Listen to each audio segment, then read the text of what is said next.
credit union on the Sanford and Son. Then she said, "Don't get drunk on wine." He said, "What does it say about Ripple?"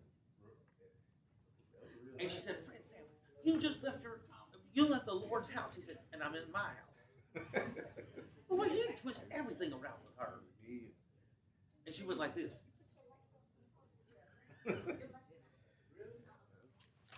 Go sign it, Ross. Yes. I want presentation to come.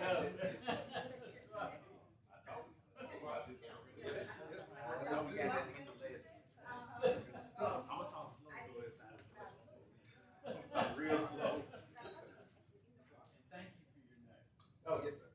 I very much appreciate it. Well, I'm pushing it. I just walked in with Mr. Thorpe.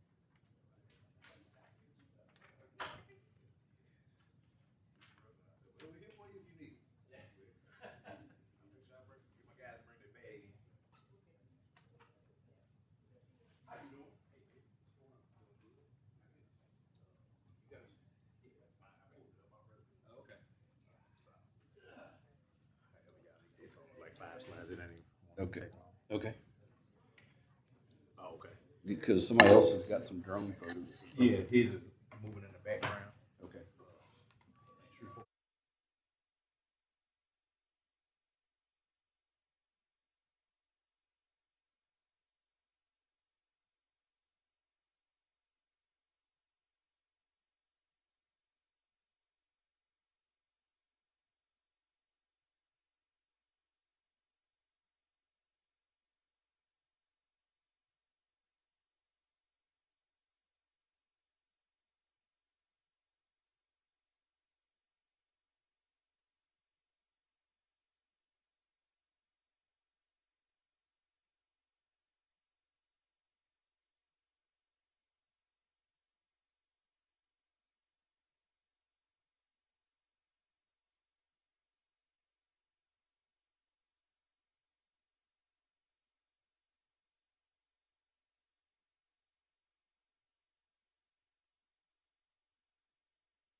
I'd like to call the Public Safety Committee meeting to order.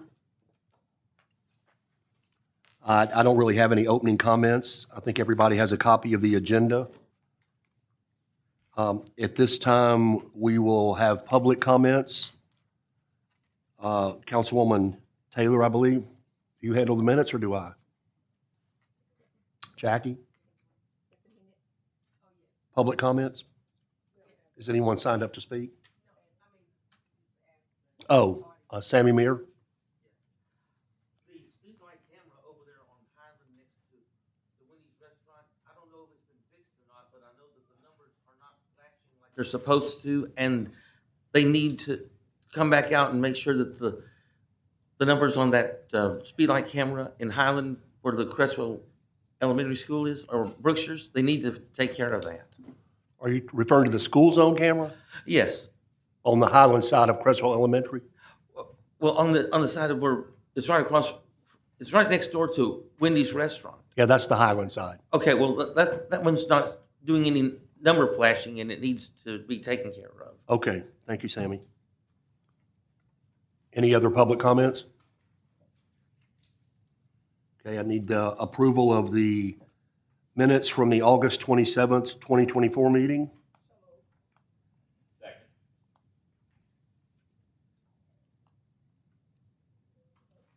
Vote. Aye.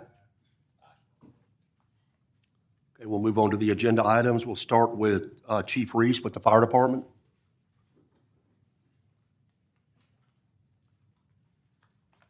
Good afternoon, Chief. Good afternoon, everyone.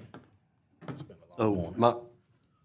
my first question was, we had touched on last time you had some staffing shortage, and I wanted to revisit again your efforts in recruiting. Sure. So, still have the same issues that everyone in the United States has with recruiting and retention. However, we feel like we're making some headway. We are doing a lot of lateral transfers. Just on yesterday, we graduated 5 lateral transfers, or actually 4 of them were laterals. One was a person that came back to us. So since we've been really targeting 2023, we had 3 lateral transfers from various departments. 2024, they graduated April 26th. We had 2 lateral transfers, and that was the first time we were able to do the $10,000 bonus, $5,000 at the end of their basic training, and then in 2 years, they get the other $5,000. And then, of course, on yesterday, 5 lateral transfers, and they also were eligible for the bonus as well. So we're also going to Kilgore College on October 3rd. I think that's next Wednesday. And they have 40 students in right now between the fire and EMT program. So we're highly anticipating to receive at least 25% of those as the word spreads. A lot of these that we're getting are from the Kilgore College, and we make a conscious effort of going over as many times as they ask. Also looking at targeting the high schools. Right now, I don't think that's on there. But we're going to be taking the pictures of people we're a very young department right now, so we're looking at taking the pictures of a lot of the people that just graduated, putting them on a high school flyer. That way the juniors and seniors are probably familiar with them in their uniform and maybe in their football uniform while they were at that school, changing up the colors of the flyer and actually sending it out to all of the high schools. So it's kind of personalized. It's someone from their school and also their school colors. But so we are still targeting those high schools, those that don't go to college. We would love for them to join public safety.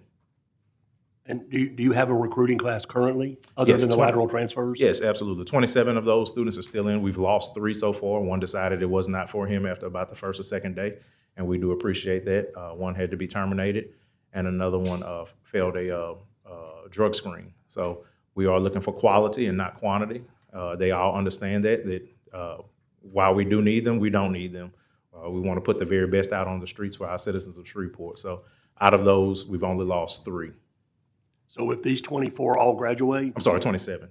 but 27 minus 3? No, it was the originally started with 35, I think. We've Oh, lost okay, it's 3. down Yes, to 27. It's down to 27. We Okay, still have if currently. they all graduate, how many firefighters will you be? We'll still close roughly to be your goal? about anticipated, roughly still about 40, 45 firefighters down, and that's looking at the people that are leaving through attrition. and that's fully staffed. Chief, Okay. what's the maximum age now? Maximum age is 32. Okay, it's not 27 anymore. No, it's not 27. We had that was changed under my administration to move to 32. Originally, it was just for transfers because they were already in the retirement system. However, being voluntold to be on the FRS board, I understand a lot more of the finances when it comes to our retirement system and the financial stability of it. So moving to the age of 32 will not hurt our retirement system. You think going up to 35 would be a good idea? It's being looked at. We also have the actuary from FRS looking at the workman's comp claims that Yeah. may increase and how soon people get out there. Of course, they get vested within those 12 years, or they'll reach the age of retirement before that younger generation. So I am looking for longevity, and that's the only reason we hadn't moved it to 35, but we are looking at it still. I think 32 is good, so that's good. Any other questions? Jim? Chief, how are we, or are we, how's our relationship with Barksdale and Fort Polk as far as retiring and or, firefighters, So- want to get out, they're not career-minded, so they're looking for another place to go. Right. So many of them are. We have reached out to them. We had Brandon Lee, who was very familiar with the military. He's since gone, of course, to Oil City. So not to say we've lost that relationship. I would hate to say Brandon's probably trying to recruit him to Oil City now that he's that contact. But that is something we'll go ahead and look back at. A lot of times coming out of the military, depending on how long they've stayed in, they've reached that age to where they can't be hired also. Mr. Chief. It just depends on how long they stay in. Yes, Councilwoman Taylor. Chief, so we're migrating into the fall, and so I wanted to know, were we looking at again regarding what programs we were looking at regarding smoke alarms? Sure. So smoke alarms, we're going to be doing, it's called Smoke Alarm Saturdays. We'll try to get that done all the way through October. We will be starting with the waiting list that we currently have. That way we're not knocking on doors and no one's answering them thinking, normal Saturday traffic or they're still asleep. So we will be contacting them to make sure that they will be available pretty much between the hours of 8 and 12. All of our fire stations will be out. I've spoken with the State Fire Marshal's office. They plan to come up as well, the State Fire Marshal himself. Also looking at partnering again with Job Corps, who has helped out in the past. And there was one other agency that escapes me right now that was highly interested in going out with us. We'll also be using our recruits for that smoke alarm. So we have right now on the current waiting list about 200 plus. And we will try to get as many of those up during October as possible or until we run out of supplies. Okay. The next question I wanted to ask you is because I know that we've had a couple of fires lately, and one of the things that's concerning about is with those with disabilities. And having a public service announcement about our database and families being able to complete those particular forms to register into the system where they would know their families, if someone is in the house that has a disability, that it would be inside our database. I actually want to look to do some level of a campaign on that to get the word out there, what the fire department already does, until we collectively have the unified database. Okay. And I want to get with you on that. Absolutely. And we'll get with Director of Cattle 911, Tommy Mazzone, Okay. as we collect that database. They've just switched over the CAD system, and we're having minor issues with it. So as soon as they kind of get that on the back burner, as soon as they get that fixed, we'll really be able to dive into that conversation. Okay, good deal. Thank you, sir. Anyone else? Mr. Chair, just one other question unrelated to this. Well, you've got it on your agenda. I'm sorry. Go ahead. Yeah, are you referring to the status of Fire Yeah, Station 20? Station And what- 20. Yep. Got it pulled up. This is not gonna come on the screen. Fire Station 20, of course, we're on Flornay Lucas, 804 Flornay Lucas. Of course, everyone knows, just if you don't catch you up, Engine 20 moved to Station 19 on Ellaby Road, about 2.8 miles away. Truck 20 moved to Station 22 on Southern Loop, about 6.2 miles from the station they were at. And of course, Battalion 5, same distance. Station 3 is pretty much the nearest station to a lot of that university area, I think it is. And it's about 4.3, well, excuse me, Station 3 on 70th Street next to the old Clarion, whatever the name of the hotel is now, is about 4.3 miles from Station 20. So they would have been the second in company to a lot of that neighborhood. We have seen the strain, the increase of numbers or the increase of incidents for Engine 3 because of that area that has been picked up. Right now, we've made it to where everything has been removed out of there. The remediation process has been completed as of about a week ago now, or end of last week. So it has been totally gutted. Mold, mildew, insulation. The roof has already been repaired. That was the very first step in that process. The design has already been done by SPAR for the bedroom. I mean, it's going to be a complete remodel. So I spoke with Ms. Shelley on yesterday about moving forward with that process. I do not plan to, as of right now, I do not plan to move them into temporary shelter. I think it's going to be a little bit, it's going to be costly, about $15,000 in rock and about $3,000 per month for a temporary shelter. And that's with them using the apparatus bay that is currently there with nails and everything else, and possibly a 3-month process. We've been running efficient the way we have been right now, so I'm gonna probably leave them where they are until we just get done. Hopefully. What's your projected completion date? I will have to speak with Ms. Shelley and find out where that is. I don't know if it's in the bid process or if it's already been bid on. I would have to ask Ms. Shelley. Originally, it was about 2 months, 2 to 3 months in completing that entire remodel. Good thing is the plans have already been done.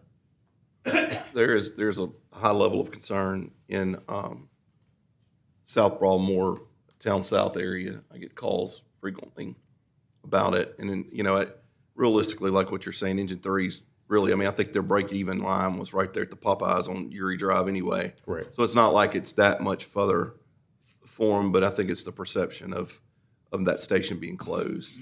Absolutely. We definitely understand. And coming from dispatch, I know you've been there before. We do I would say, an excellent job in making sure that we back up. So if Engine 3 is on a call that may take a while, we do start backing up. Good.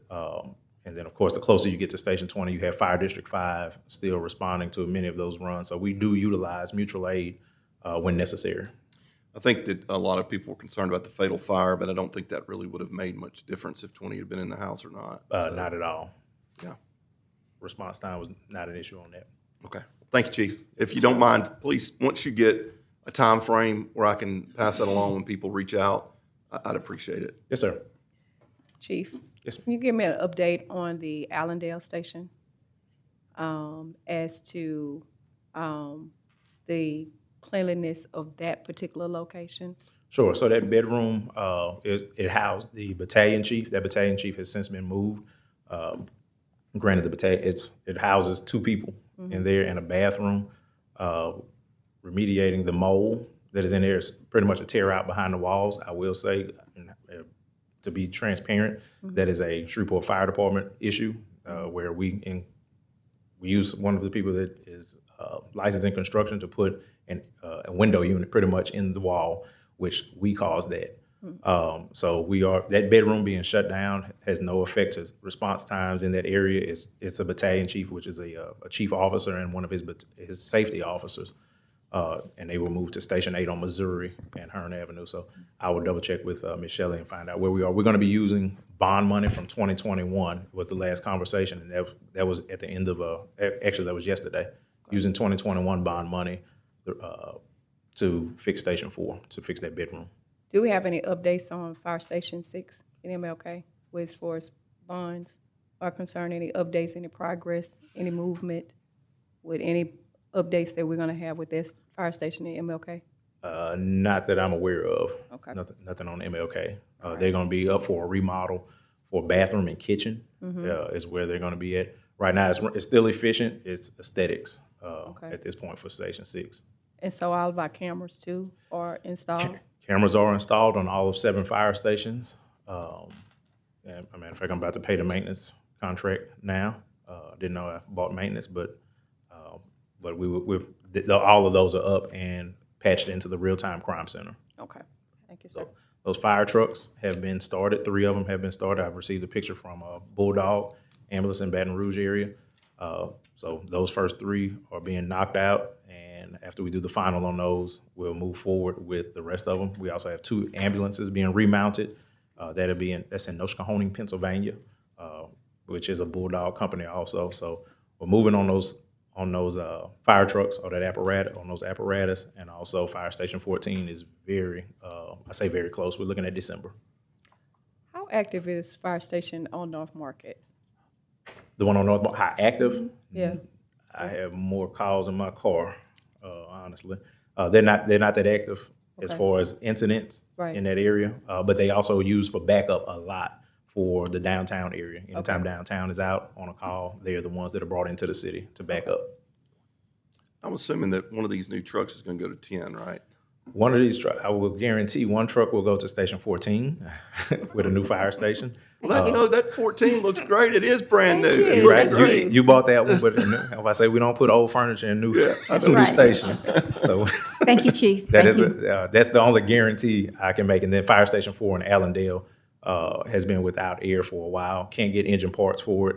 It's just a older truck, but 12 trucks are coming in, and only one has to go to the port because they paid for it. But the rest of them, our fleet will be 18 out of 21 fire trucks. 10 looks Brand new. awful. And somebody texted me the other day about part of the door missing on one that was one of the reserves at 11. And I'm like, I don't know what to tell you. All I can say is they're on order. And once we get them in, but 10, I see it quite frequently, and it's in pretty bad shape. I will give it my chief of maintenance and take a look at that one. Okay. Yes, sir. That's your district. Gary and Jim, I'm looking out for y'all. Councilwoman Bowman? Good evening, Chief. Thanks for the update. The fire station is coming along great. It looks wonderful in the area. Very proud of it. The fire station on Greenwood Road in Huron, we had some flooding issues there. Have that been repaired? That has not, we're working with, that's through SPAR, the architect, escaped my name just that fast, to get with the engineer. Also, Willis Knighton has been made aware of it and is willing to help out. Also, hopefully, fingers crossed, we don't receive any more heavy rain. And it's only when we receive a very heavy rain. Right. But it has not been fixed at this time. Okay. We need to look out for that because talking about mold and mildew, we don't want that new fire station to come up looking like some of our other buildings. Agreed. So I'll put that on I'll email you and let's check on that. Okay. Yes, Okay, thank you, sir. Anybody else?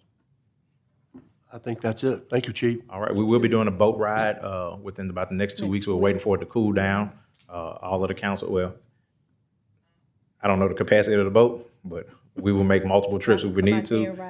Councilman Taylor has to get the first one, her and Councilman Butcher, but we'll be, as soon as it gets a little bit cooler, within the next 2 weeks, we will be taking the council out on the rescue boat to Cross Lake. Councilwoman Bowman? Touch. How are you on funds for the smoke detectors? For the smoke detectors, right now, we're operating off a grant from Calumet. Okay. So we have roughly about 250 smoke detectors, I think was the last count. And we have about the same amount on the waiting list. But all of the smoke alarms normally come through a grant. We're working with the State Fire Marshal's Office to see if they'll do the program again here in the future. Right now, we're not receiving anything from the State Fire Marshal's Office. It's strictly from grants, a grant from Calumet. Okay, thank you. Yes, ma'am. One more question. How many smoke detectors do you normally give out? It depends on the size of the home. First of all, it's 1 or 2, depending on the size of the home. However, you must own the home. You cannot be renting. The landlord is responsible for, and that's by law, they're responsible for smoke alarms. So a lot of times what we get are renters calling and saying they own the home. And we'll still put it up if we don't know. We're not about to go that in depth on paperwork, but we do need to send a clear message out to landlords that they own that home. They are responsible by state statute to put up smoke alarms. But do you normally run out of is it 500 or 250? About 250. Do you run out? Yeah, we do run out. You do? Yes. Okay, thank you. Okay. Thank Can you Chief. give us an amount of how much is 250 and what's 500? Say again, I'm sorry. Could you give us an amount on how much. $250. A dollar amount. Yes, Yeah, I'll get dollar fire amount. prevention. I'll have it to you before I leave here. Okay, thank you. Before we get Chief Smith up, I have one question for Mr. Dark. The school zone cameras or flashing lights that Mr. Mears is referring to at the Cresswell School, is that a blue line solution issue or is that traffic engineering? The speed, the sign that says how fast you're going is a blue line issue. But Is that the sign that you're referring to, Sammy? No, the one next to the Wendy's restaurant on Highland. No, is it the sign that flashes how fast you're going? It's supposed to, but it's not. Okay, Then- and that's a blue line? And I'll get that turned in before we get out of here today. Okay, thank you. So we'll move into the police portion of the agenda. Chief Smith?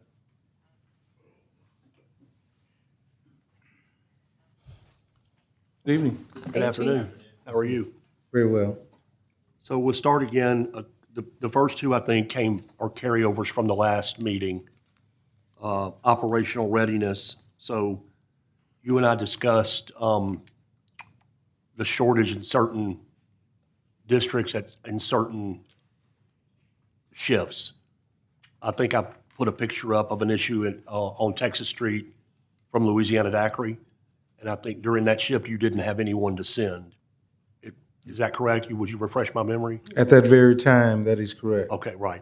So has there been anything done? I believe that meeting was roughly a month ago. Yes, sir. Have any changes been made? Have you moved anybody around or? No, so we don't have anyone to move around. When the emergency need arrives, we do deploy people from other parts of town to take care of that immediate need. Case in point, about 2-something this morning, 2 juveniles walked away from home out in the southern part of our city. And within minutes, we have 12 units on scene that we call in from all over town. And it's such a blessing, both young kids were found safe and returned, to their home. So we bring in people from other areas when the need arrives to do so. Okay, so that leaves the other area short or possibly without That is correct. an officer? That is correct. Okay, and there's nothing that can be done, we don't have any additional officers we can put in patrol cars? No, sir. Whenever you add to another bureau, you're taking away from another service, and we are down to bare bones, below minimum, and everything is critical. So if you add to patrol, then you are taken away from somewhere else. We are below our suggested needs and investigation and everywhere throughout the police department. So every division of the department is short? That is correct. Okay. Any questions? Jim? Chief, just for clarification, in police services, specifically patrol, Yes, sir. on any given day, a district could, sorry, John. On any given day, a district could go unprotected, so to speak, or not have an officer present based on calls for service in another district. Is that correct? Is that what you're saying? No district will ever, to my knowledge, not have someone assigned to that district. Generally, in a district, there is 1, 2, or 3 people assigned to every district, every shift. What happens sometime, calls for service come in faster than those officers can take care of them. So calls go in skew by priority and wait for the next available officer. Now, when it comes down to a life or death situation, then cross-beat dispatching will happen. Officers be brought from one patrol district to another to take care of that immediate need, but that's on a real critical priority need basis, because if you continue to do that on every call, before long, there would be there would not be people in parts of the city because they would all be somewhere else. But we do cross-beat dispatching, such as this morning when the kids were lost. Thank you. I think that, Yes. I think what I want to make clear is that, that even on a good day or a good shift, there could be opportunities for my district to lose how many ever officers are assigned to that district to go to a priority one call. That is correct. In another district. That So is correct, There's yes. no guarantees that my district will be fully manned That is for an correct. entire shift. That is Is that correct. correct? Yes, Okay. sir. And then calls holding, I know that if a shift's change, Yes. how are our calls holding stacking up as far as numbers go? Typically, I know that in especially swing shifts, evening shifts, and so forth, officer gets in the car for evening shift. There's calls holding, Yes. from the previous shift. I mean, Yes. that's not changed, I can imagine. And is it gotten worse because of the staffing or? No, sir, it is not. Officers are great in staying over, handling calls. They're very good about that. And our supervisors are very good about monitoring the calls that are holding, because dispatch actually reach out to the supervisor of that area and says, I have 3 calls holding, and this is what those calls are. And quite often the supervisor will say, 1B1, the 2 of you that are on that accident, can one of you get up off of that accident and go take care of this call? So the supervisors are good about monitoring it and doing what they can to expedite our response to calls that are holding. So in your opinion, I guess in your personal knowledge, the supervisors are actively involved in Absolutely. deciding or disseminating calls that are holding? Absolutely, they are. And for 2024, preparing for our readiness, all supervisors from sergeant above, a part of their annual training will be management to help them learn better how to manage the resources that you have. All supervisors, sergeants and above, will be going through that as part of their annual training. And is it just going to be supervisors, sergeant and above, or should senior corporals be involved in that? Right now, it's set for sergeants or above, but the ones who are getting reasonably close to making sergeant, which is those senior corporals, we're going to be designing something for them also to get them ready to take on the additional responsibilities of being a supervisor. Are you short-staffed senior? Are you short-staffed sergeants? No, sir. Okay.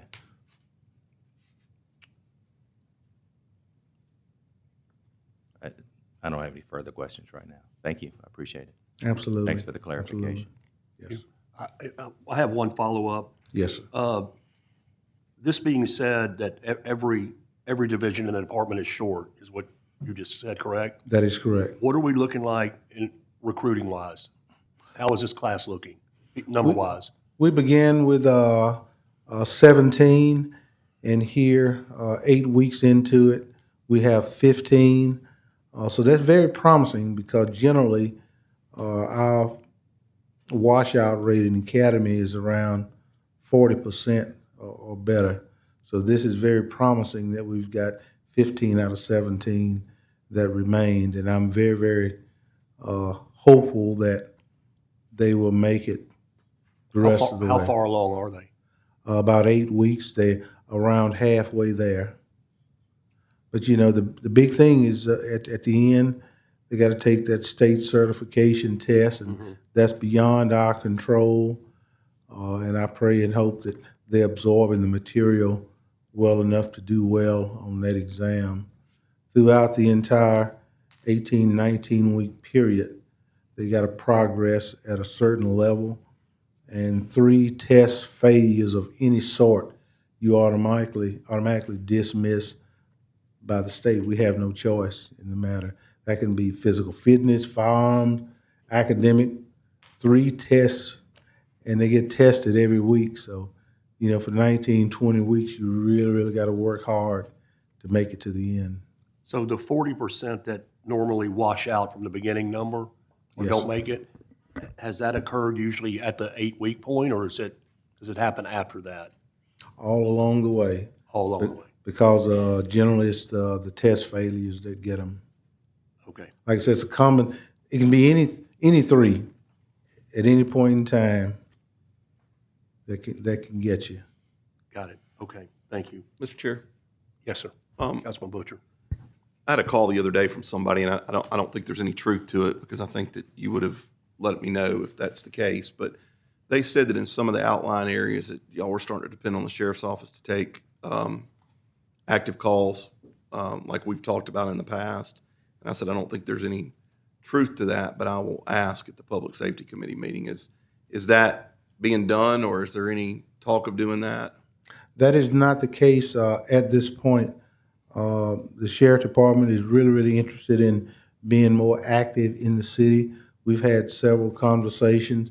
We are working together to devise a plan to further address burglaries, and they will be helping us in the areas that is closest to the city limits.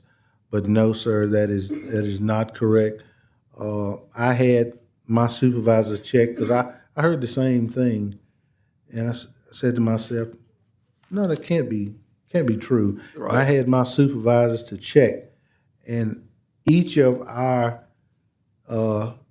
districts, 13 policing districts, officers are assigned to patrol all 3 shifts, 7 days a week. So please assure your constituents that we have not, nor will we ever abandon their area, whether or not somebody else is there or not.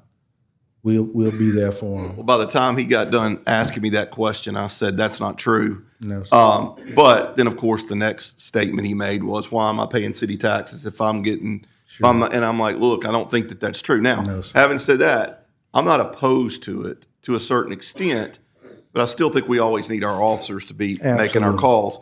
And they What I will. would like to see, Yes. in my concern, piggybacking on what Councilman Talaferro just said about, there are going to be times when you have a critical incident like last night, Yes. that you're going to pull from maybe Absolutely. District 6 or someplace over Yes, there sir. that may leave us a little abandoned.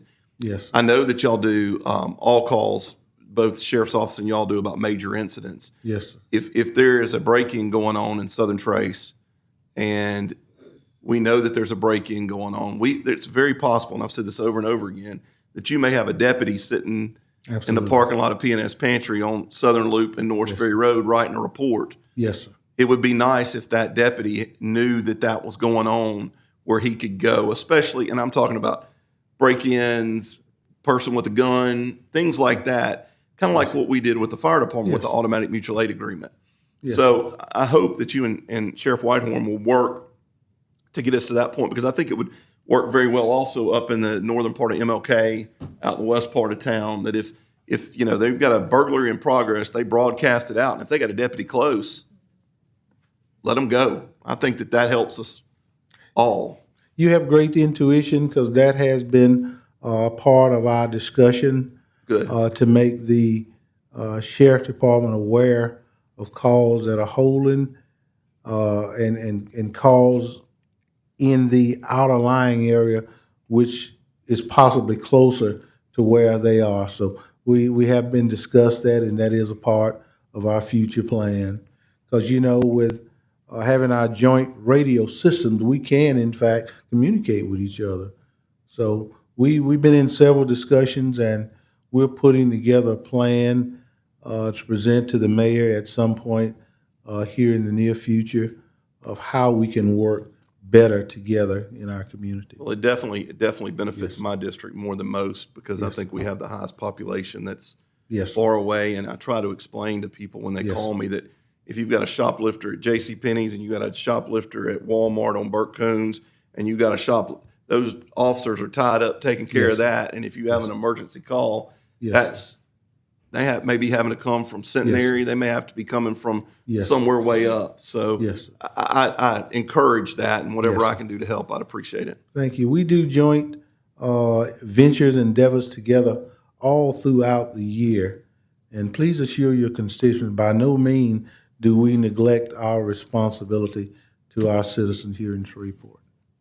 Thank you, Chief. Thank Yes, you, sir. Mr. Chairman. Anyone else on that issue? No, sir. Chief, next issue, shots fired in the city. How are those numbers looking? All right. Glad you asked.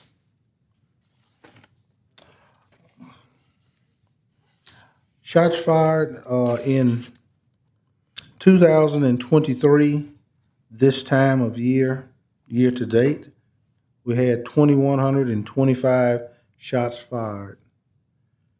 Year to date, today, 2024, we have 1,945. So we are down in shots fired significantly. It's throughout our city. Okay, Actual shootings where someone may have gotten hit. 2023, we were at 261. And for 2024, we're at 218, a significant reduction. and do you have anything you attribute that to?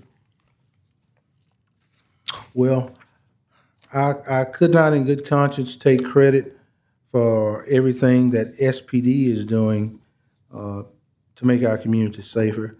I think it's what everyone is doing together that's beginning to come together. The effort is too small or too large, no matter where it comes from. And we're just thankful for it all. Irregardless of how we're getting here, we're thankful for the journey and we're getting there. Mr. Chair. Councilwoman Taylor? And matter of fact, the shots fired is down 8%, and the actual shootings is down 16%. Councilman Green?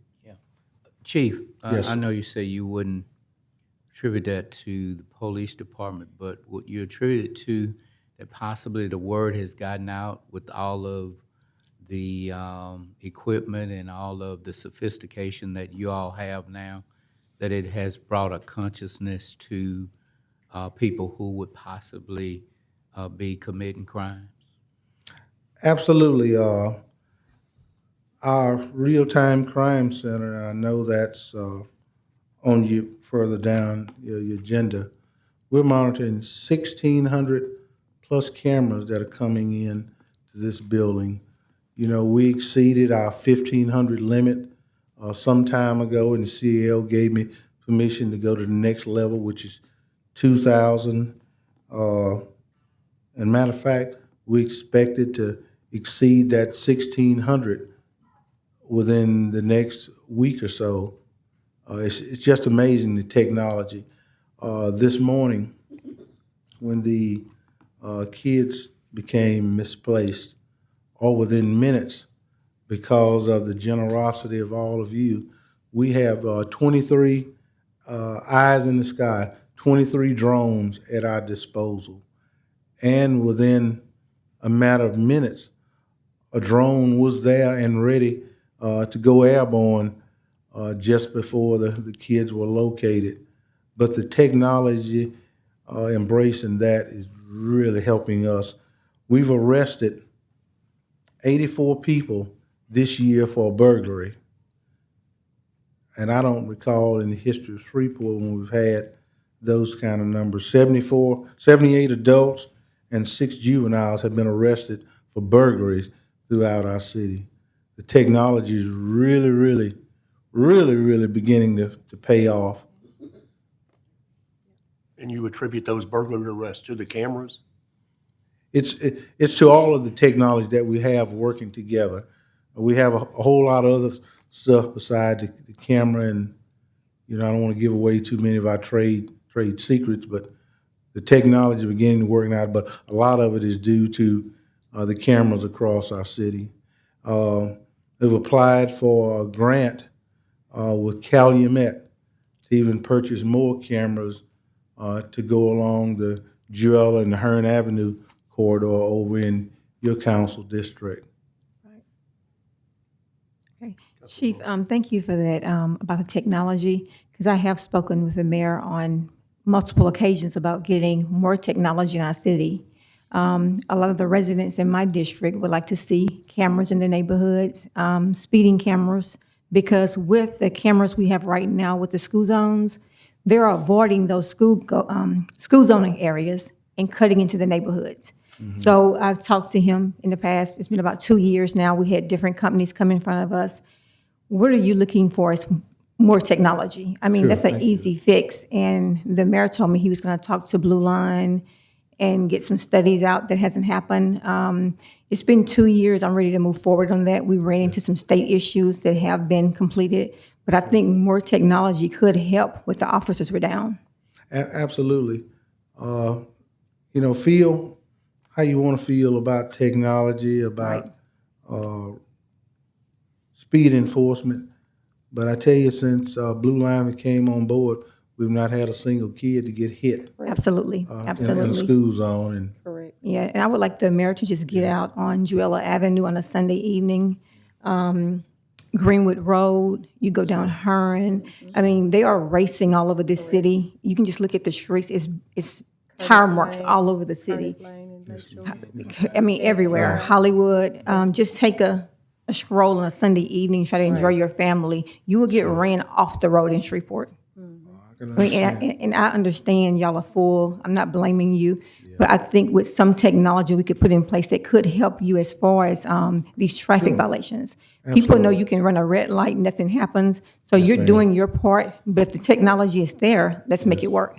yes, we've overcome many of our dilemmas with installing cameras. As when the program first began, we were focusing solely on SWEPCO and putting cameras on that pole. We've overcome that. Now we can partner with a business along a thoroughfare, and you can give us permission to put our camera on your building and use your electricity. We don't have to wait through all of the stuff that, we have in the past. So it's getting better. Mr. Mayor, will you work with the chief moving forward so we can get some of those cameras installed? I have already asked the city attorney, there was some state legislation passed at the legislature that deals specifically with speed cameras, not just the school zone cameras. And I've asked for an analysis of that so that we could figure out how to move forward. Okay, it's just been since June, since the state legislation was passed, and we talked about that. Just with everything, let's move a little bit more swiftly because it is a demand of the city. I've went to several neighborhood meetings that requested these cameras in the neighborhood, and I said, well, hey, the mayor said this, so I would like to see that put in place. Yes, ma'am, duly noted. Thank you. Mr. Chair. Councilwoman Taylor? Chief, thank you for you all's concerted efforts. We are receiving all of the notifications of the arrests that are taking place, so we can see that it's a cohesive effort with you all's manpower and even what you consider lack thereof, abreast with technology, and I think also too more neighborhood involvement. It's a sure sign of when you all are addressing this particular element in our city. One of the things that I have been concerned with, and I believe that I've shared with you, is always looming in my brain is the 4th of July massacre. The 4th of July massacre in the MLK community is something that lingers with me daily. In speaking with some of the victims, and I have not spoken with them lately, one of the things that's a real area of concern from victims that have been affected by gun violence is the follow-up. And the follow-up of not hearing from detectives or to give them a status report on their cases. And I think there's something collectively that we need to do better in that area. That we need to give status update as to what is the progress of going on with the investigation, just to ensure the families that we have not forgotten about them. I don't know what it's like to lose a child there, but I don't want the narrative to be that we don't care. And when I say we don't care, when they're speaking of the Shreveport Police Department, they're still speaking of the city and the collective. I think I want to assist or support in any way that I can and initiating that particular movement of how we follow up with our families that's been affected by there. But I think a simple phone call, check-in, or we dictate or allow our neighborhood assistance team to follow up with those families to let them know exactly what's going on with the investigation, where they are, is always good, so they would know that it's not something that, again, that escapes our brain. The other caveat to that is that I'm thanking you for your neighborhood assistant teams representatives, because they have been coming out a lot within the community, participating in community meetings, and our public is really getting to know them. That is another plus for for the police department as well. The third thing for me, and I'm sorry, Councilman, for the shots fired, I know there has a lot, this shots fired, is I want to know where we are as far as the mental health component, because there's always a significant concern for me for our officers and what they have to deal with, and also too with our first responders. I know that we were working on programs. I know that we had submitted a bid for the app, and so I really want to know where we are with that. In place. It's in place? Yes, ma'am, it is. And, you know, a program that we really always are concerned with the health of our employees. Because if our employees are not healthy, without a doubt, they can't give you healthy service. Correct. So things are in place to help them get what they need to stay healthy. And another caveat to that is being extended to the community, which I think some of you may be aware about, the sticker program that not only us but other agencies have partnered with. Correct. So that we can be aware upon initial contact, either with a car or resident, that someone here has a special need. I actually, if you all have not seen the sticker, it's quite amazing to be able to see. It has autism and a number of other disabilities that are there on that, as I think Lieutenant Bowman and everyone else that actually, you know, brings this to the forefront, because it's so very important how we incorporate all of those individuals into our public.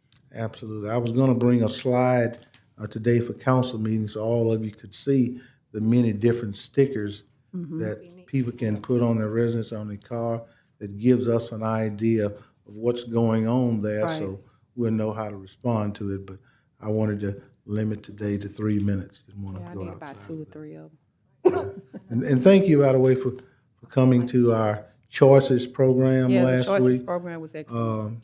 We had 85, I believe, kids and parents that came from different high schools around our city to view that. Yeah, Thank it you was so much excellent. for You're coming. welcome. Anyone else? Jim? I just got a couple of questions. Let's go back to, how many officers do we have in traffic division currently that actually are on the street running radar, Chief? Probably Just ballpark it. It doesn't have to be exact. on the 3 shifts, there's probably 3 or so at night. In the evenings, probably 2 to 3, and probably the same during the daytime. They're pulling double duty now. The ones that are riding motorcycles are the same ones that you'll see in the radar cars. Okay, and when they're not when they're not running radar, are they subject to answering patrol calls? Yes, they are. And as it is right now, all of them are, for the most part, are certified accident investigators, so they are responding to major crashes where that may be life-threatening. All of them are. When I was All there, of traffic. yes, when I was there was two of us that were the major crash investigators where there was a fatality accident. Now everyone in traffic is. So as a matter of education, is there a reason that I've always thought of traffic, and coming from other departments, Sure. I've always thought of traffic is, you really had to step up your game to go to traffic. Because Absolutely. and this is not diminishing the importance of other, but is there a reason that we don't include, is it 40 hours now of accident investigation, crash investigation, accident reconstruction, so to speak? No, to get your certifications, it's probably almost 2 months now that you Is that got 2 months? Is travel. that 2 months butt in the seat? Yes, traveling to different cities to move from the one level to the other, because the math is just unreal. Oh, I understand. Yeah. I've been there I went before to- calculators. I went to Texas A&M. The city sent me, then come back and went to Dallas for a couple of weeks. It's a long, drawn-out process to get that certification to be able to do that efficiently. Okay, and so are there plans to actually to provide that class, that level, to every traffic enforcement officer out there? That is, actually comes in traffic, this is what you're going to be expected to do when funds or when timing permits.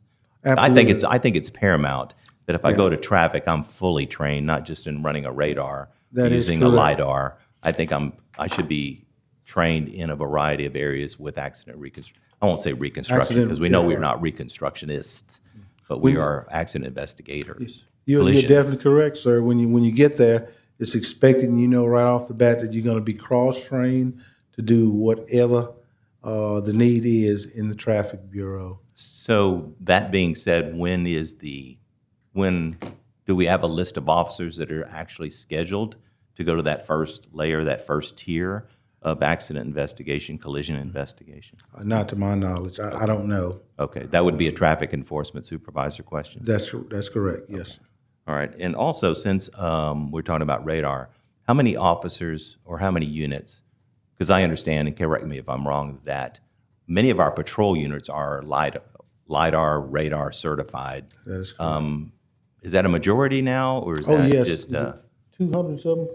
So It's a little just over about two. every car That's has correct. a radar in it. radar unit associated with correct. that vehicle. Yes, sir, that is correct. So while officers are not shagging calls, patrol calls, they can be actively engaged in radar enforcement. Or, Yes, sir, that is excuse me, correct. speed enforcement. Yes, sir, that is correct. Okay.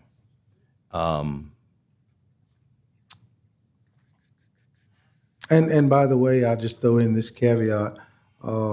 We got some newer vehicles are beginning to arrive. I think we had ordered 44, 45 newer patrol units, and they're beginning to arrive. So some of the ones with 200,000 mile, some of the ones that are inoperable, that are wrecked, are beginning to be replaced. We're very, very thankful for that, because we're running very, very low. Okay, and so one other question, and I'll turn it back to the chair. The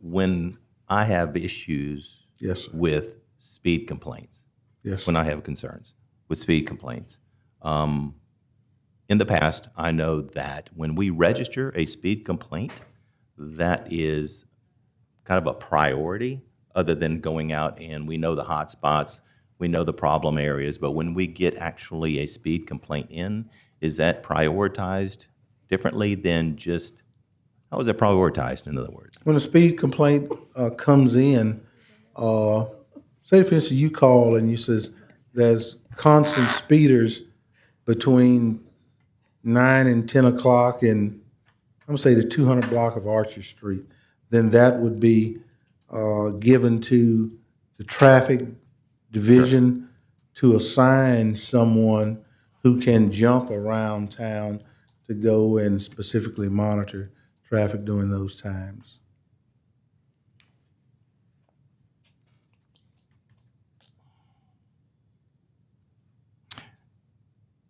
And do we, when we go out and do the speed complaint, Yes, sir. do we give us any kind of feedback on, how many vehicles are stopped, average speed, anything like that? No, We sir. just go out and handle it for the time frame, and then we press on? We go out and write tickets. We look to see if there's anything that can be done, to reduce speed so people will comply with the law. And if not, we come back again as time permits and write more tickets. So is there a But we reason never that, recontact Yeah. whoever called it in and say, Okay. we wrote 20 tickets out. and I guess other than because calls for service on patrol, that patrol officers that actually that do have radar in their vehicles. Right.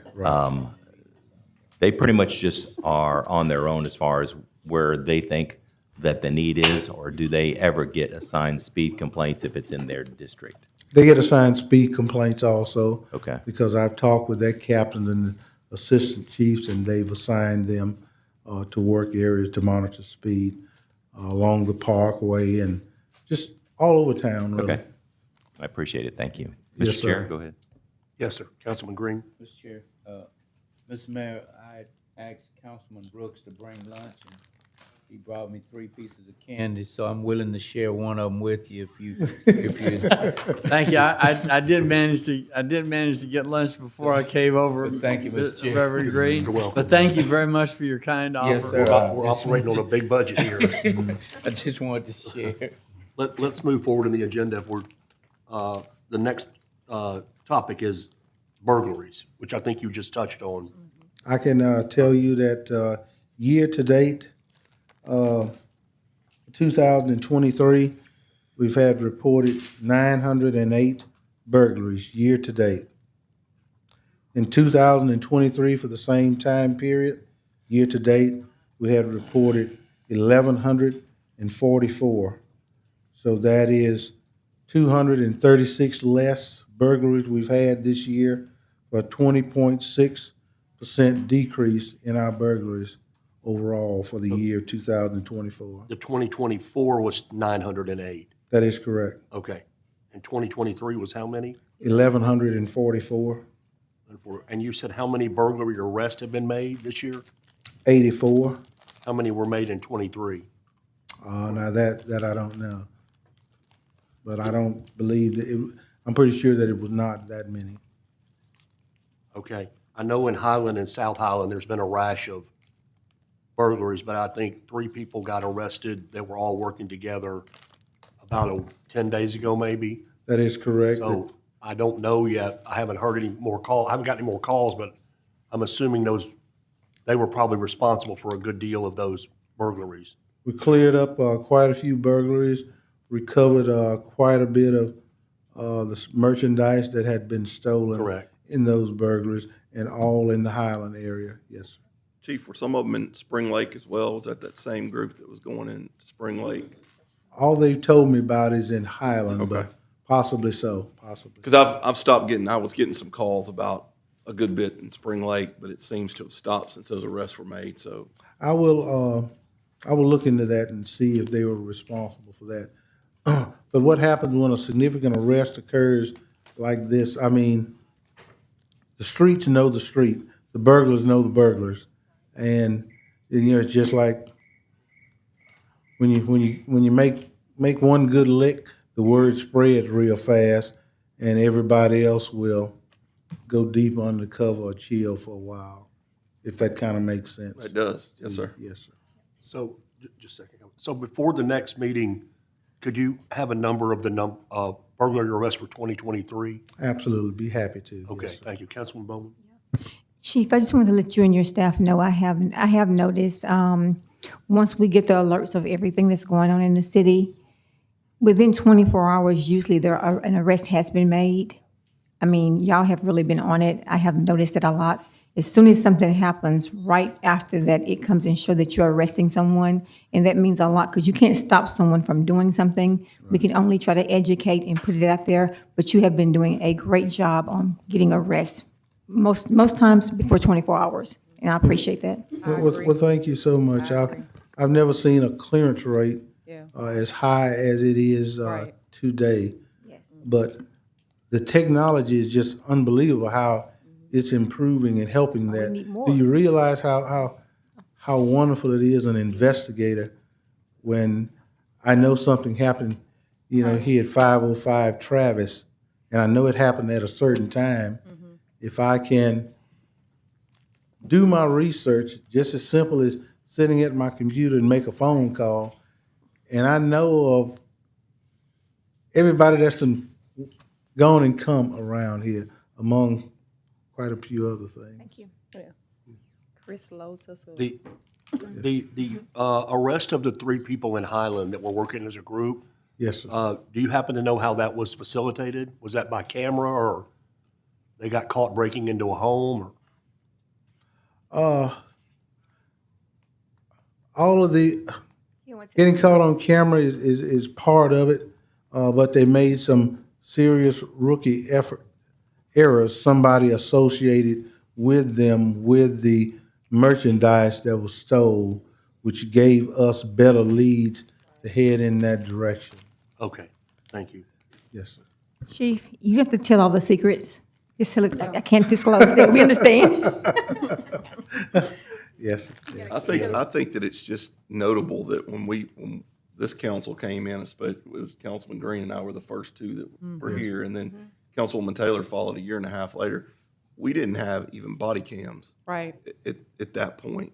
And I think maybe us as a council kind of don't realize the strides that the police department has made over the last 5.5, 6 years. And, I think that we've tried our best to give everything that y'all wanted to help your job. So you have. And I mean, I Correct. think you're right. I think the fruits of that labor are starting to pay off. Right. The It is. numbers don't lie, and you can only attribute it to, and I'm no, look, these cameras, I never was 100% for it, but I understood the reason for doing it, and I still have a lot of concerns about it, but the proof is in the pudding, it's working. So, I'll take yours. Yeah. We'll take. well, you we'll can take have those yours. speed cameras. You can go have every one of them. And thank you so much for that, and for the ease of your thought. In the past, our body cameras are beginning to age like anything else. But going forward, we're starting to make the migration to the new company with the best equipment there is, and there's 500 and some new body cameras that are sitting at our place right now, that every officer is going to get a brand new, latest and greatest, best technology body camera. We're going to start that at the end of the month. That's good. Around November, everybody will have brand spanking new, top-of-the-line, best there is equipment. That's good. And also for the automobiles, also getting brand new video equipment. That's good. Yes, sir. Since Councilman you Green. brought up the automobiles, how are we coming on the Bearcats? Bearcat, as I understand, is I think it's in production or it's getting close to production. And the command vehicle, it's also getting close. We've taken possession of our Skywatch Tower, and I can't hardly wait by the next council meeting to bring it down here to take all of you up for a tour.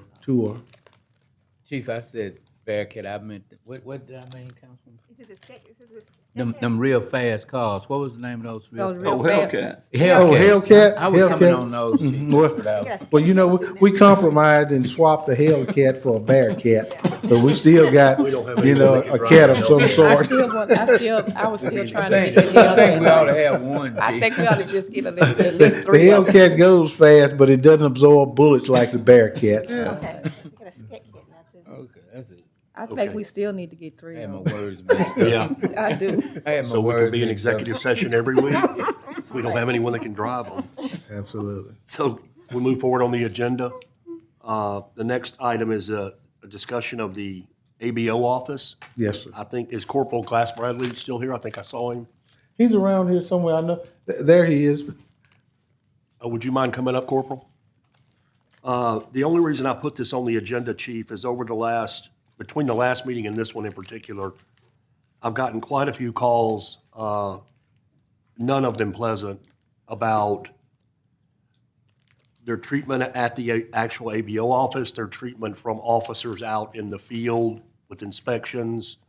They're going down to the window at 11:15 in the morning and it's closed, at 3:30 in the afternoon and it's closed. And I've experienced this myself, going to turn in a special event permit at 3 o'clock and the window's closed. So I and the people that have called in we're all concerned. I think the reason I brought you up, Corporal Bradley, what are the hours that, at the ABO office behind the window there? Be every day, 8 to 4, Monday through Friday. 8 to 4? Yes, sir. Okay, so would there be a reason it would be closed at 3 o'clock? That somebody was sick or? Now, we at this current time do not have a ABO employee. We had 2, and a couple of months ago, one took another position at the city, so that left 1. That 1 went away on military duty for the past 3 months, and she's expected back, in 45 days? It's a couple of months is expected back, so the ones that are in there, Corporal Bradley, Corporal Blue, the vehicle for hire coordinator, the false alarm coordinator, people whose job responsibility is something else, has been trying to fill in beside doing what they regularly do to get that job done. But at this time, we do not have anyone, but they've interviewed a couple of people, and we're hoping by month's end to have somebody on staff who's exclusively for that. And they have to come each morning, get their teal, gear up their register, get ready to go. And in the afternoon, they got to shut down, close out their teal, balance their register, and take their funds somewhere else all before they leave. So these 2 unfilled positions, are they fully commissioned officers or No, more sir. administrative? All civilians. All civilian? That is Okay. correct. You and I had talked about this before in private. Yes, sir. And I had asked why a fully commissioned officer such as Corporal Bradley was behind the window down there. It seemed like it should be civilian to me. Sure. And I believe your answer was that there was some concern that the ABO office could be robbed?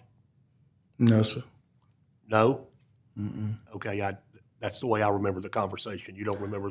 No, sir, not robbed. What I told you is, I believe, is that when it comes to out in the field, then it is best to have our certified police officer deal with someone who does have the authority to write a ticket, enforce the law, and make the arrest. But they're at the window processing someone for an ABO card. A civilian works out just fine. Okay, and the reason the window might have been closed in the past 30 to 60 days is because the shortage of these 2 people. No one there to do it. The ABO, Corporal Bradley and Corporal Blue, and many people don't realize that it's over 700, not 7, not 70, 700 establishments here in the city limits of Freeport that sell or serve alcohol. 700, that 2 people must go out and inspect and enforce the law. 700 for 2 people. I think that's pretty good bit. Pretty good bit. Thank you for that store on North Market. Mr. Chairman? Yes, Councilman Butcher. So I too have received numerous calls about ABO over the last couple of months, and I don't.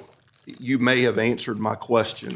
Yes, sir. If we've got 700 stores or 700 businesses in Shreveport that have alcohol license, I think we need maybe more ABO officers, and I know we're short on officers. My concern is, we're in a city right now that has sales tax revenue that's down. We're in a city right now that's struggling to bring in industry and things like that.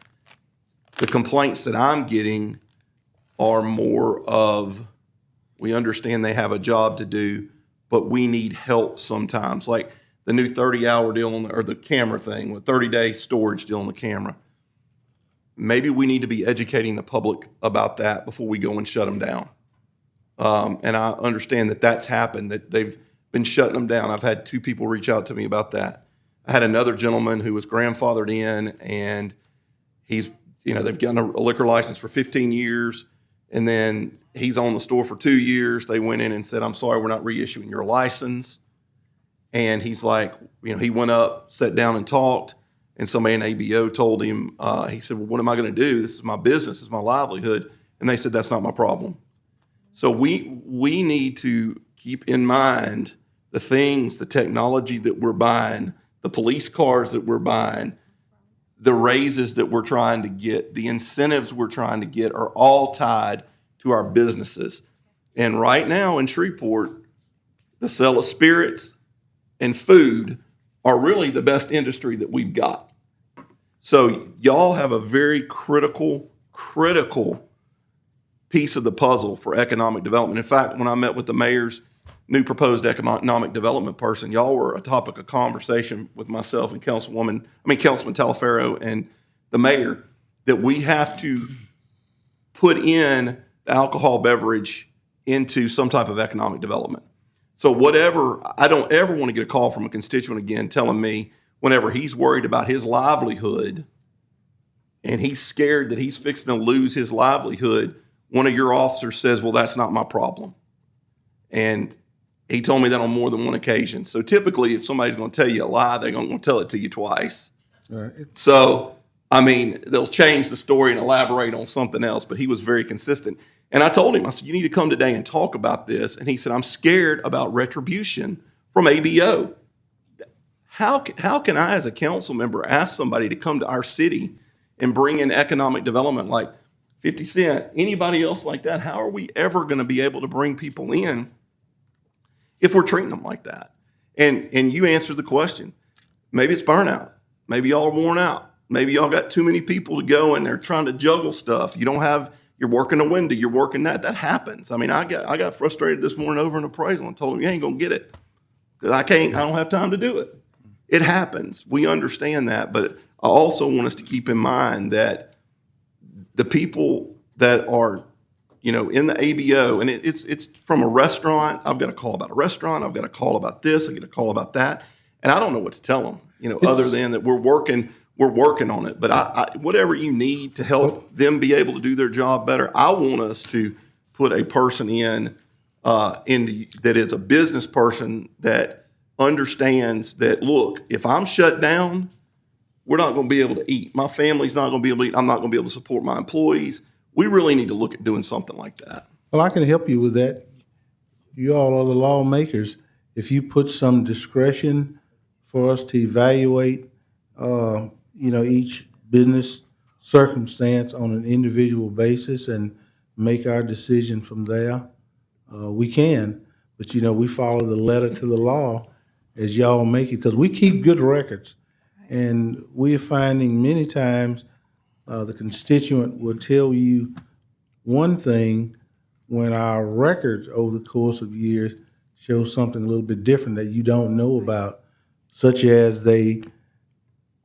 every year it's the same thing with them. They don't renew their license. Every year it's the same thing. Or there's constant violations every year that they would never tell you about. But you're the lawmakers. If you give us So Chief, the you're saying we need an latitude to ordinance evaluate. change? Ma'am? You're saying that we can do an ordinance change to make this happen? If you give us the discretion, the only Right. discretion I have right now is that if we are at fault some kind of way, Right. or another, And I think we that- neglected our duty, Right. then I can give them a buy for 30 days. But if you change the law and give us discretion to evaluate, I think that's what ended up with this one person, that it was a mistake. An oversight. It was an oversight, not on y'all's part, but it was just a mistake. But he's trying to rectify it for the officer to say, I'm sorry, that ain't my problem. That's not a good answer. Sure, I understand. And it took me calling the city attorney, getting the city attorney involved with this guy's attorney to work it out. And it didn't have to be, that ain't my problem. Right. Sure. And the situation have happened to times in the same week, because I had talked to Councilman Butcher, and I had the same thing that I thought was my district, but it was actually Talaferro's district. We do want you to follow the law. Absolutely. But like Mr. Bernie Woods, he keeps a clean store, he abide by the rules. It was a simple oversight. And, yeah, and I know you tried to help, and I think Mr. Woods did get upset, and he's here if he wants to come up and speak. But we want you to follow the rules, but it's just that he's been a good citizen in our, I mean, he's my constituent, he does well. You did try to make things better, and I think it went crazy. But if we have someone that's trying to work with us, we want y'all to follow the rules, but.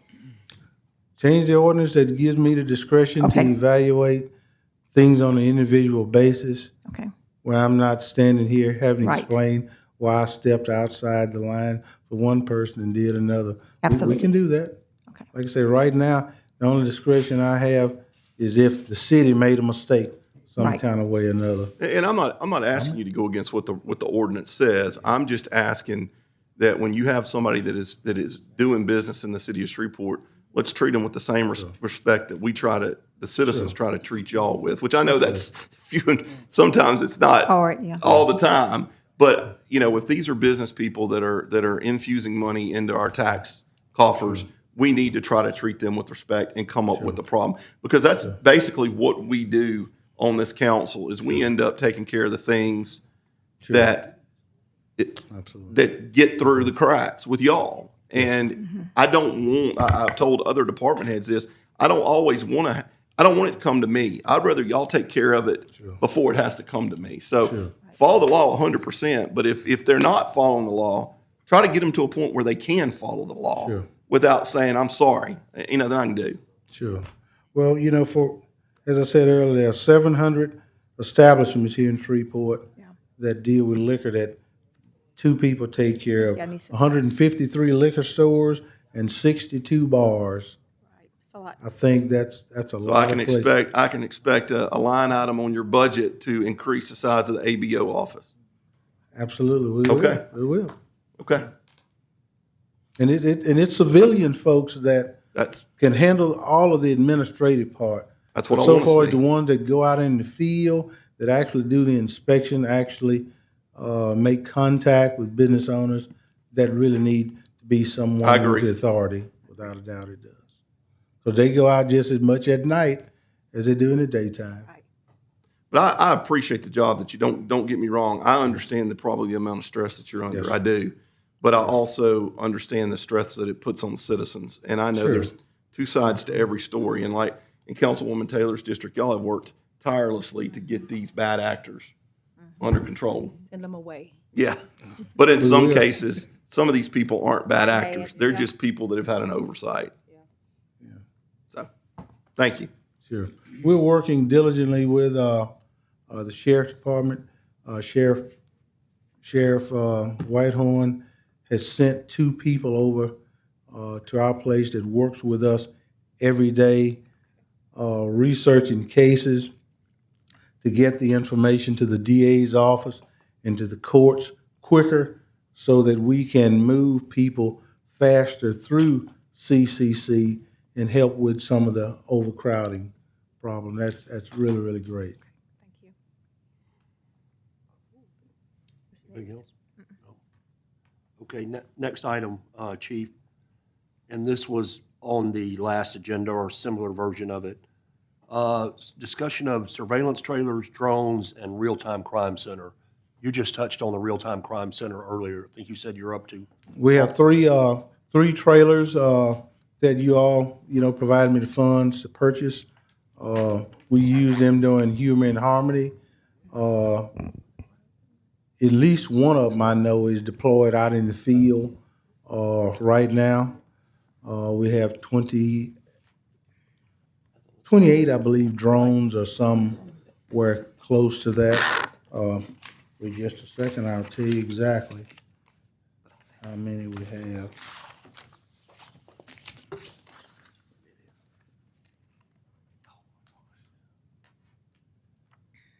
We've got 20 drones, and we have 19 pilots, 17 SPD officers, and 2 firefighters that are pilots that are licensed to fly the drones. And how often do the drones fly? Is that only for special events, or do they operate like as a patrol? No, they only go airborne when there's a specific purpose for them to be. There's a function or a rescue mission, some particular purpose. We don't just randomly fly them, no, sir. And we have the technology whenever they begin to transmit data, myself and Chief White, it comes to our phone. We see what the machine is seeing. Okay, do we have the, can we put the picture of the drone video up from May the 5th again? I had requested the drone and surveillance camera video from the Tequila Fest from 10 p.m. Sunday, May 5th to 4 a.m. Monday, May the 6th. And I got 4 drone footages that all ended at 9:57 p.m., which was not what I requested at all. It ended 3 minutes before the time in my formal request. Chief White's answer was that I didn't request it in time and y'all deleted it after 5 days. Is that correct, Chief White? No, sir, that isn't correct. I didn't say that we deleted it. I said that if there was video footage, it would automatically delete after 3 to 5 days. Automatically deleted. Automatically would fall off the system. Okay, Yes. if everything after 10 p.m. was automatically deleted, what are we looking at here? I provided, with due respect, Councilman, I provided the information that I was given. Once again, I'm not the custodian of that information. We have subject matter experts that we have a drone director that actually the person that facilitates this over our drone program. I requested that information. That's what he provided, and that's what I provided to you. And I had since found out that May 5th, we didn't have any operational cameras in Festival Plaza or around Festival Plaza. So the information that I provided was all the information that I had. So we did not have any of the surveillance trailers? At May 5th, we did not. For a festival that had almost 5,000 people? Well, attend. May 5th, we were still in the process of purchasing those trailers. We didn't have those at the time. I think we had 2 by then. I don't think we had the other 2 that 50 Cent paid for one and we paid for one. I have to double check that, but to my recollection, I don't believe we had those trailers available at that time. Okay, so at this event, there was 2 stabbings and a shooting after 10 p.m. and the footage was automatically deleted after 3 to 5 days by the custodian. Once again, and I have to research, I know there was a shooting, but once again, we didn't have any video footage in or near Festival Plaza, so there wouldn't have been any footage of those events. And in reference to the stabbings, I have to research to see where they happened. It was at the parking lot of the aquarium. Okay, all right. And we did not have a camera in that area at that time. Okay. And yes, sir. So we just touched on the ABO office, and one of the reasons Mr. Wood is here and some other calls I've gotten, they've been denied a renewal for lack of 30 days of storage on their camera system at their liquor store, bar, or restaurant. But the city only has to keep the footage for 5 days. 3 to 5. 3 to 5. I mean, as a bar and restaurant owner, I find that a little ironic. Maybe we should visit Councilman Nicholson's ordinance and where we only have to keep it 3 to 5 days. So whatever the council determines to be appropriate, we will enforce those laws that are on the books. If I may, Chair, I think that the last meeting that I did request that we kind of look into, I think an issue was the storage capacity. Absolutely. But I know that when we discussed the storage capacity we use to download our body cams and our dash cams, and anything else that we need to download. So have we reached any progress with that as far as researching the cloud storage that for the drones specifically, maybe? I reached out to Kevin Thomas, our real-time crime center supervisor, and we discussed the storage issue. And he would, I think if we had him to come in, he's a lot smarter than I am in reference to that. I can tell you about policing, but as far as the technology, I would leave that to him. But what we decided to do when it comes to major events, to account for delayed reporting, we will save the video associated with those events. In reference to this particular event, we didn't have any other cameras besides the drones to save. But I guess when you look at the situation, I'd rather, moving forward, it'll prepare us to, be prepared for that situation moving forward. We didn't have the video in this instance, but I think I'm glad it happened. So as far as our operational preparedness, we'll be better prepared. So we have adjusted our best practices based on the incident that now we are aware of, and I think that there's definitely a gap there that needs to be addressed.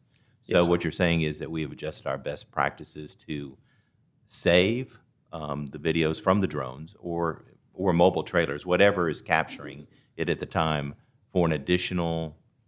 Do you know the timeline for that? I don't want to put you. I know I'm putting you on the spot, and I realize it's not your area of expertise. Yes, that's something that we can discuss. We'll decide on a reasonable And that would amount be of time. would that be a combination of the real-time crime center and IT? It would be the real-time crime center. Okay. But they work very closely, so I would imagine IT may have some involvement. Regarding storage as well? Yeah. Okay, thank you. Yes, sir. So Chief White, for this particular event, who is the custodian or was the custodian of this footage? Our drone, I would say Lieutenant Willis, he oversees our drone program. Okay. Thank you. Yes, sir. Any other questions? I kind of echo kind of what, I'm glad that this is on the radar now. Because I do agree, if we're making a liquor store keep their cameras for 30 days, it's just poor looking that we don't have it if something were to happen, especially considering that the whole thing was called Tequila Fest. So, I mean, the whole premise of the festival was selling alcohol. So, I mean, we need to figure out what we need to do and what we need to keep. But, I would have expected that we would have had a little bit more footage considering the amount of money that we've spent on technology. And I don't have a clue how all that works. I mean, I don't know if a little thundercloud follows y'all around and it goes up to that. I don't have a clue. But I want us to be able to, if we need it, for y'all to be able to go back and get it. And it's all new stuff. I mean, like I said, when we got on council, we didn't even have body cams. So, I mean, we're learning.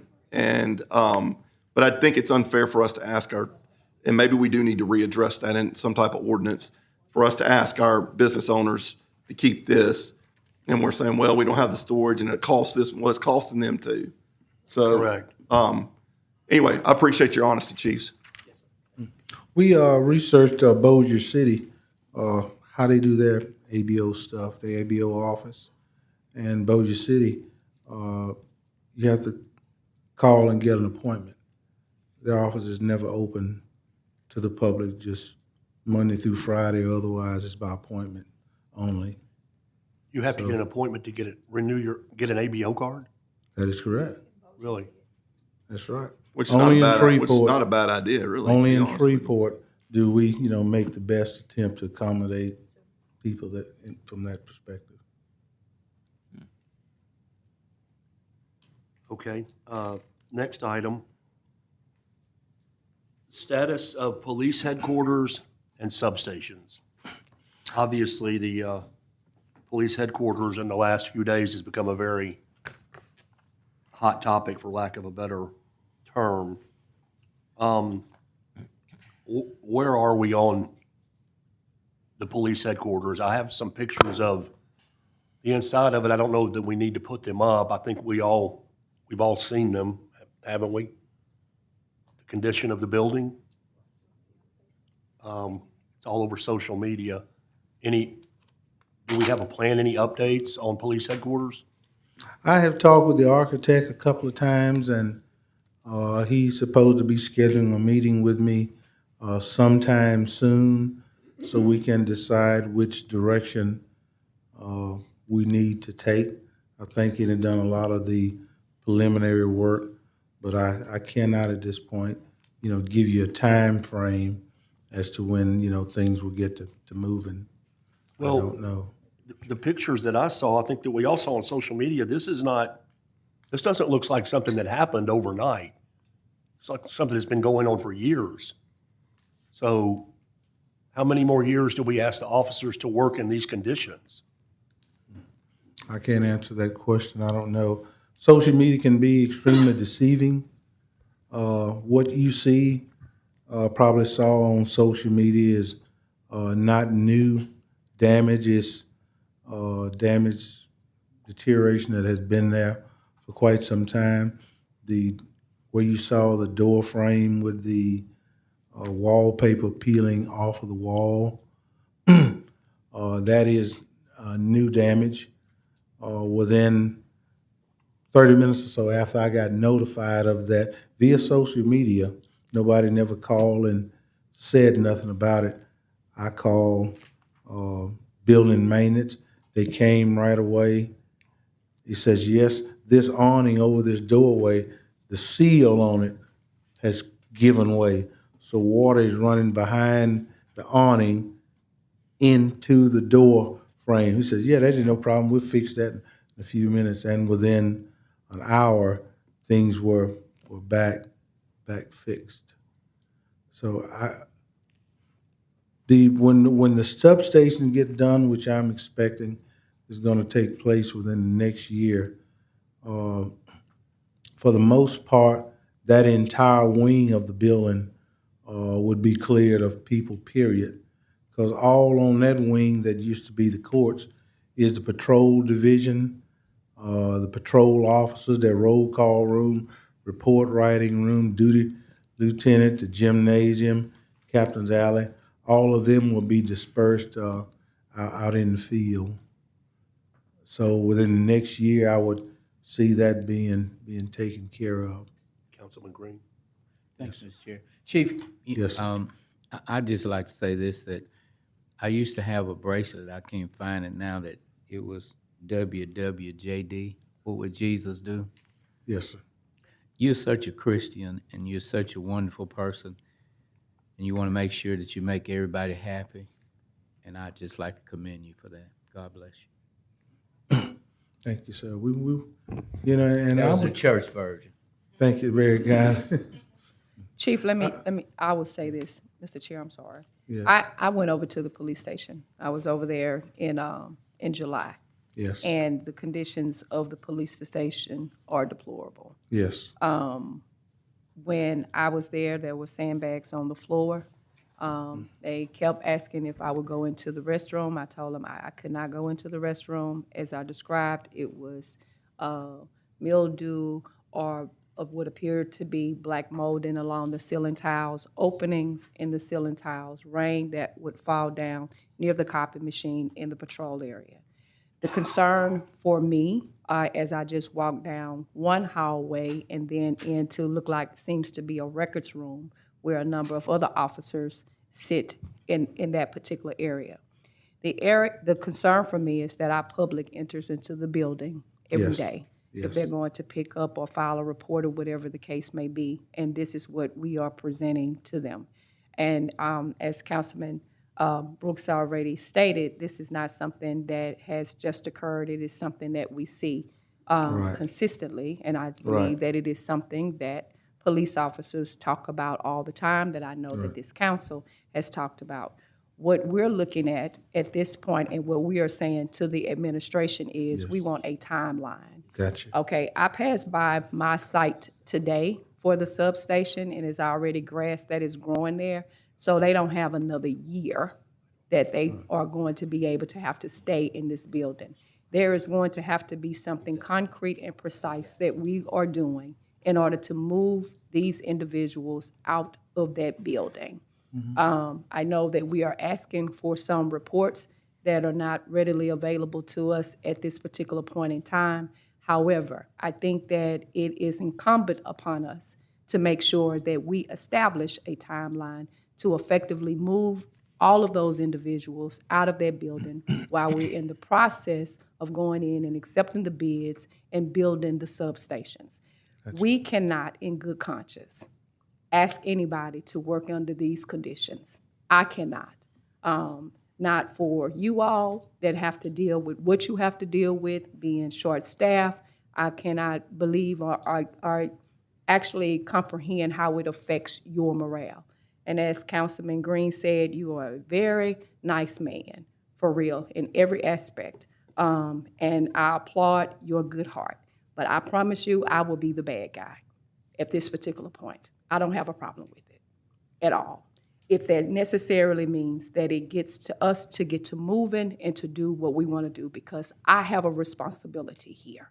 And I'm taking full responsibility at this point for what it is that I see. And so I'm not going to sit quietly about it. I will stay on top of it. That is my commitment to any employee that works in any of our buildings that look like this. Gotcha. I think, I think in this is a very rare instance where all 7 of us on the council agree. My concern is not so much with the public that comes and goes for maybe 10 minutes to pick up a report, but for your officers that spend 7, 8, 10 hours a day, whether it happened last week or 5 years ago, they don't have any choice but to work there. Agreed. Right. And it's, I know I wouldn't. I don't know anybody up here that would want to sit in any of those offices all day.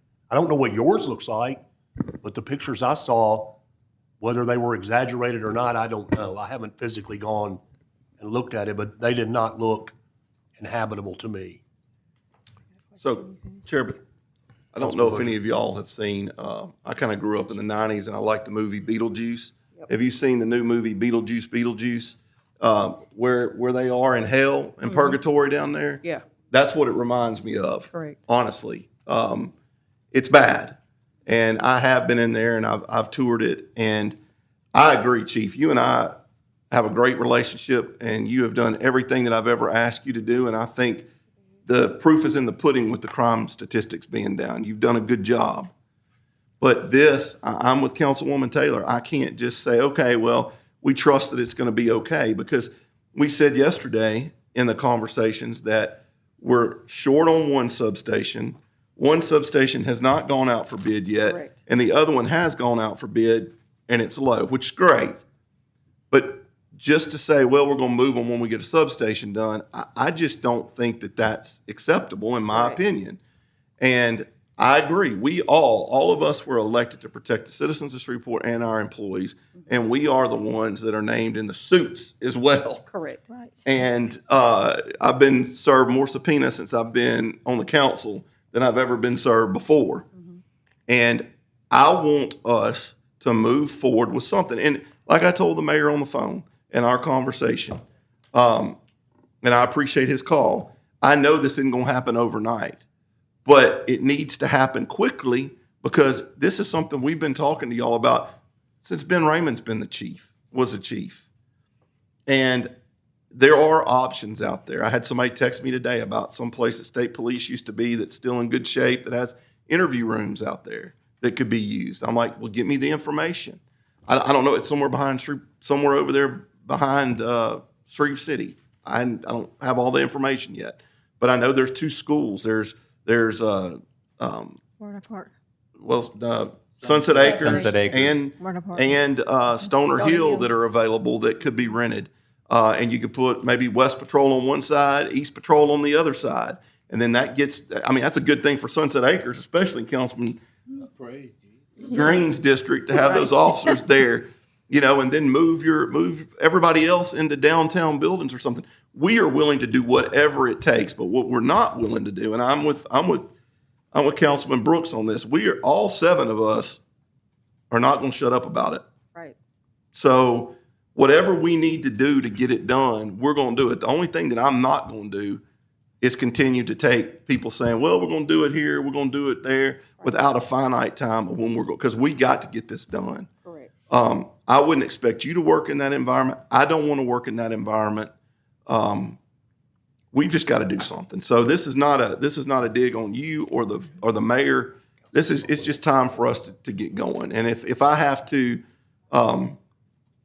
not move on anything else bond related until we get something done with this. The other question is this, Mr. Dart, if we don't make some progress on the station within 3 years, if ground's not broke, do we not lose that bond money? Mr. Busada, I watched y'all on TV yesterday, so I know what he said. There is a rule that says you have to be certain percentage spent within 3 years. I mean, that's one of the reasons that he cited for why we had not sold the last 27 or so million in bond. The way I believe this is going to, I mean, before everything that happened in the last few days happened, we would have had to move everybody out of that building at some point next summer. All that's happened since then is a decision that you all are quite unanimous about to see if we can do it a whole lot faster than that. Exactly. Because they had to be, we cannot wait for the substations to be out because construction starts on the building. There can't be anybody in it because they're going to be gutting everything. So we're going to have to find a place to put them. And we're going to do our best to find a place sooner than later or places sooner or later because it's going to be very difficult to find a place to put everybody, particularly with all the cars we got to do. But we're going to find some place to put them. And that's what we're now starting to work on.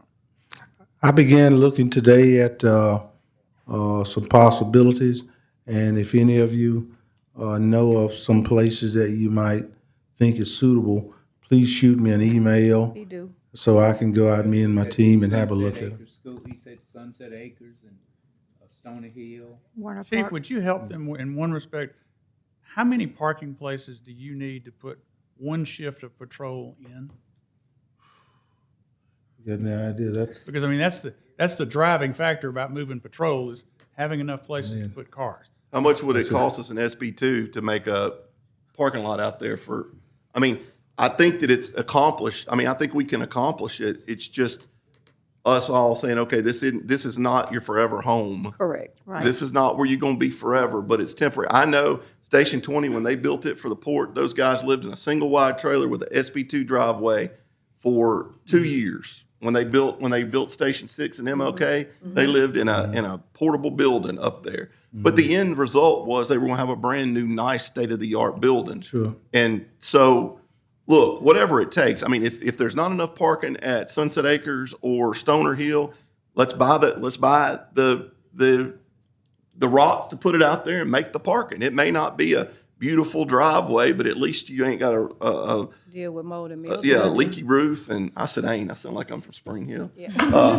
You don't have a leaky roof and Raw mold sewage. and all that stuff. I've So looked at some places today that took care of all those concerns. That would be adequate parking. and Shreveport Federal everything. Credit Union's a great spot. I am think it's familiar ready. with I it. sent you the plans on it a Yes, couple you months did. ago. I think it was Maybe. another location Where's out that? by A.B. Palmer across from the Yeah, park. the old The nursing home. Eden Gardens old that nursing they home. looked at for maybe a substation as well. It has a number of parking out there, a larger facility as well. We looked at something just down the street from it, 8502 The one at Millicent. The one at or Millicent. something and- like that could be retrofitted and probably within a month be The one at occupied. Millicent and Line right there, going into Spring Lake. Yes, sir. 8509 Line Avenue. 8509, 8502, something Yes, like that. that's it. Well, I will make this request to you and to the administration. Yes, sir. Please, when you have even the most remote idea of when you're going to start moving people and we're going to see some progress, if you find a spot, tell us. I looked at Summer Grove today. Me and the team took a tour of what used to be Montgomery Wards. That is 150,000 square feet, 2 floors with 3,000 parking spaces. Later on in the week, or first of next week, we'll be looking at Louisiana Technical College on North Market, which Building E is around 60,000 square feet that is unoccupied at this time. So we're actively looking, but please tell me locations you think might be suitable, and we'll go out and have a look. Those 2 schools, I've already talked to the school board members. They're willing to work with us on it. Yeah. Which schools? The Stoner Hill Elementary and the Sunset Acres Elementary. Right. And Warner Park is available too. I talked to the school board member there.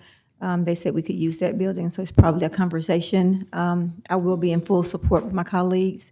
And what I'm going to suggest to Councilman Brooks is, he is the chairman of public safety. If maybe we can meet weekly until we get everybody moved, just so we can get, actually know what's going on, what are you thinking, so we can be, we can know what's going on. The communication is not there, it's what's needed. Yeah. So Councilman Brooks, if you don't mind, if we could do a public safety meeting weekly, just to follow up, because I'm not doing any new business with a bond until this old business is finished. So that might make the administration move forward faster. No new bonds until the old business with the old bonds are We have to finished. get a police station built. Yes. We got to get a police station built. That's what the public said that they wanted. That's what you all are going to have. That is the primary Yes. thing for us. Absolutely. Public safety is the number one priority when it comes to government. Yeah. And a crime definitely affects so many of our urban communities. So it's a priority for us. Right. And one thing they have to understand, the 7 of us on this council, we hold the purse. We hold the money bag. Yeah. Okay. All right. Councilman Green? Chief, the pictures on the wall, is that at the police station?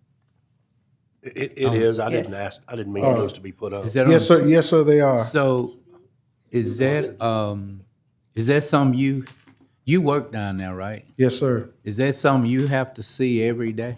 No, sir, it's not. You don't have to see it. Does somebody have to see it? Yes, sir. That is Every day? That is at the patrol level at the on patrol ground desk. floor. Right. Where officers And they have come to in. see that, and they have to see that every day. Yes, sir.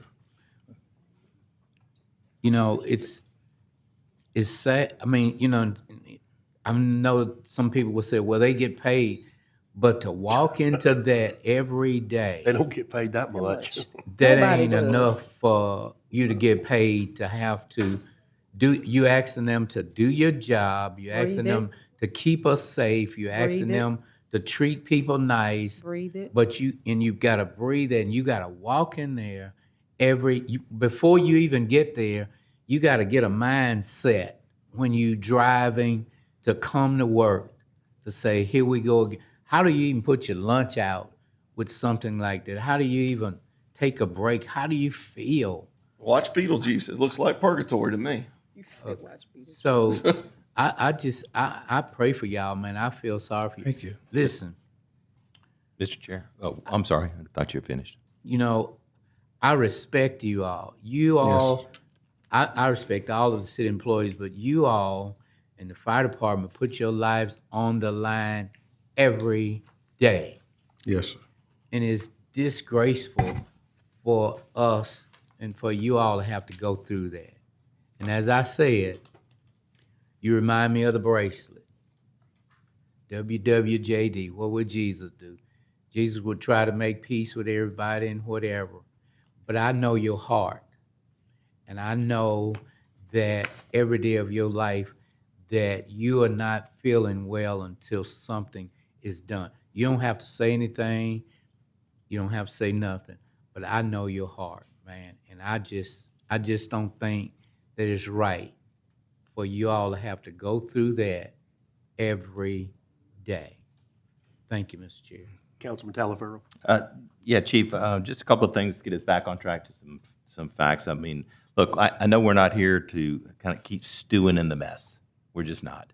I believe we're taking ownership. I mean, it's everybody's responsibility here, to make things better for the people who, put their lives on the line every day. Yes. If you can tell me which substation is nearest to be completed. I can tell you that. No. No. I need to know because we're gonna move people. Okay, that's the theory. Right. Okay, but we're gonna move people, and I know that we have buildings that we already have, like the Monkhouse building. Yes. Okay, and I haven't yet, I'm looking for, I wanna see what it looks like. I wanna see what the plans are. But my reason for asking is that, did I not, is it for traffic was it designed for traffic to go in there? Right, And if- there was an existing building on the site that was worthy and most efficient to remodel it to move the traffic bureau there. That will completely abandon the basement part of the police building that used to be the entire police operation.